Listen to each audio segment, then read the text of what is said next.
money, there's a whole series of things on money, bartering fiat money all the way to digital that we're talking about right now. When you start looking at the aspect of money, how we spend money, really today in our world economy, 92% of all financial transactions across planet Earth, not just the United States, are digital in some way, shape, or form.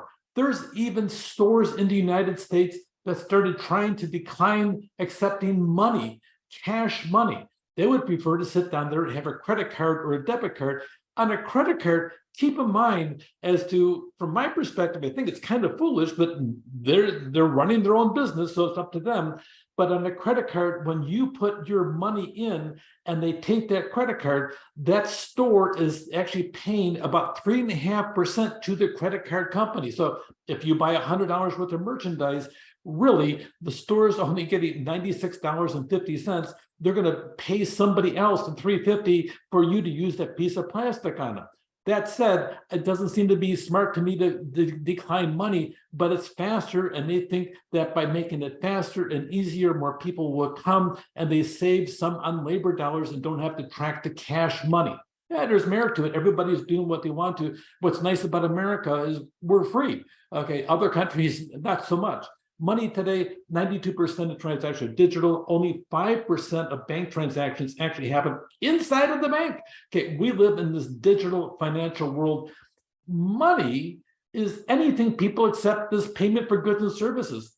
Think about the aspect of what you have right now. You have money, and you may use that. You can also barter, though. There's people that sit down and, I'll cut your hair if you could come do this for me. And they'll trade swap thing. That is still alive out there. Feel free to go check out Facebook Marketplace or some other place.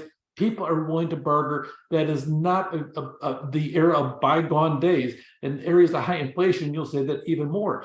But we used to do all kinds of things. But people would trade fish for whatever. But fish doesn't fold very well into your purse or into your wallet. As a matter of fact, you have to scale back a little bit, on that whole aspect of trading the fish for something else, because they probably smell after a while. People don't want to take a fish in return for a dress or a coat or a jacket, or even for a Starbucks coffee. You probably can't get a fish, even though you got a really nice fish. I'm sorry, at Starbucks, a fish probably is not going to work.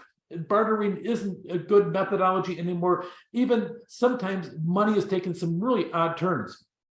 You're seeing here a real photo of currency used in bygone days. They even still have some rituals with the aspect of these giant stones on an island in the South Pacific called Yap. Yap has some of the best snorkeling and diving in the world. They also buy and sell houses with these big, gigantic, round stones that you have to have multiple people on both ends of a big pole you put between them to carry them to put a down payment on the house. You might say these people get stoned all the time, okay? But the reality is this was part of their currency that they've used historically, and even now in some rituals, they still use it. They actually have a bank, a stone bank, where they actually have these giant stones parked over there. If you could imagine that you're a banker, could you imagine trying to sit down and have a deposit, how you have to sit down and go pick that up and roll it back? So you might say that they're on a roll with their money. Anyway, so what we have now, if you pull out money out of your wallet or your purse and you look at it, the only value that has, it's backed 100% by the country's government. There's no commodity behind it.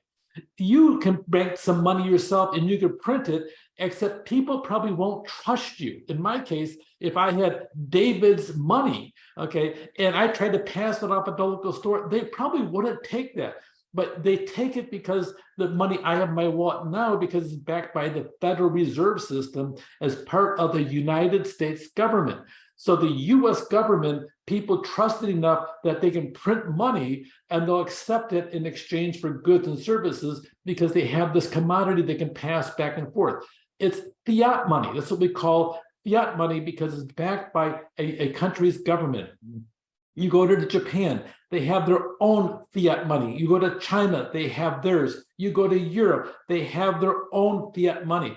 So governments produce money, they print it, and it's legal currency within their country and often in other countries on top of that. So a lot of it in different aspects of it. You have the US dollar, British pound, Italian rupee, and so on. In our case, in the United States, we print almost 25 million bills a day of different denominations, and the vast bulk of it is used to replace money that's overseas.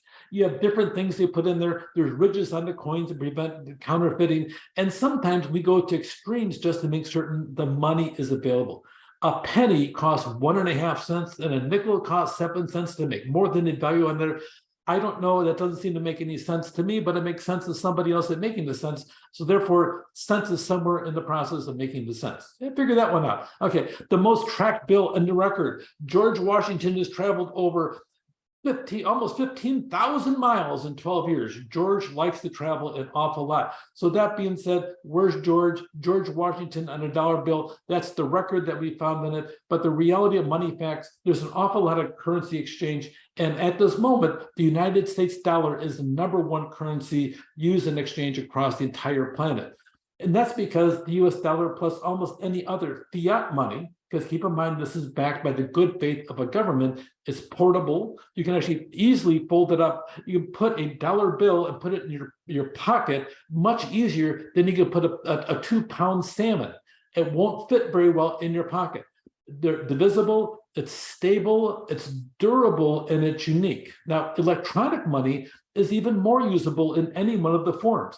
If you want to use Venmo or anything else, boom, you can transfer money super fast and everything else. And Venmo takes a small amount of money in the process and to make certain it supports their operations. But you have a lot of transferability. You have other things coming up we'll talk about later about a digital dollar. We'll be able to transfer on our phones, money, bills, dollar bills. There's a couple of problems with that. China is already in the process of doing that. So talk about money and its change as you go through is what's happening in the real world. Counterfeit bills.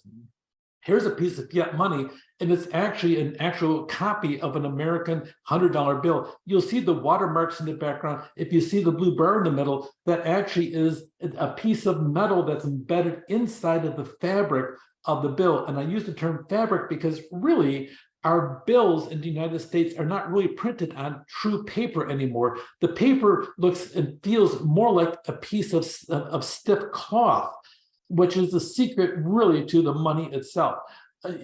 Nowadays, color copiers can do a spectacular job in capturing all the different pictures and all the different elements of color and everything else, but they can't capture the texture of the quote unquote paper that is printed on. The secret to really being a good counterfeiter isn't so much the ink, because the ink is really easy to duplicate on a copy machine.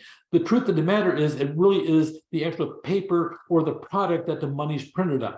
So that's the difference on that. But if you look at cryptocurrency is a different kind of money. It's internet money. Now, it's not the first internet money. As a matter of fact, the first internet money was created in 1990. It was out there called eCash from a company called DigiCash by David Chang.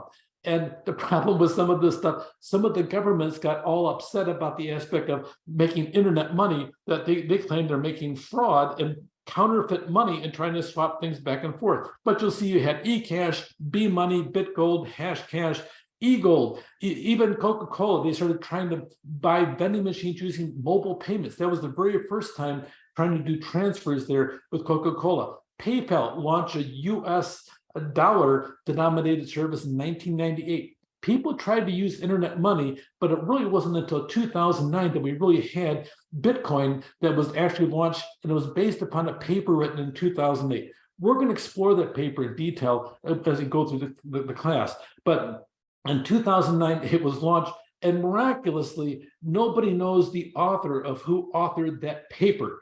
Okay, but the reality is that person probably hid themselves on the process because they don't want to be arrested and accused of counterfeit money in the process. But regardless, they probably own an island from all the Bitcoin they sold and everything else. And they're probably a multi-billionaire sitting somewhere enjoying some type of exotic cocktail as they watch the waves gently lap on their private personal island. So cryptocurrencies, they were launched in 2009, and it really fits all the qualifications for money. It is portable, it is divisible. Stable, sometimes not so much. Durable and uniqueness, and we'll talk about some of those traits as we progress through our class. With that, take care, and I'll see you soon.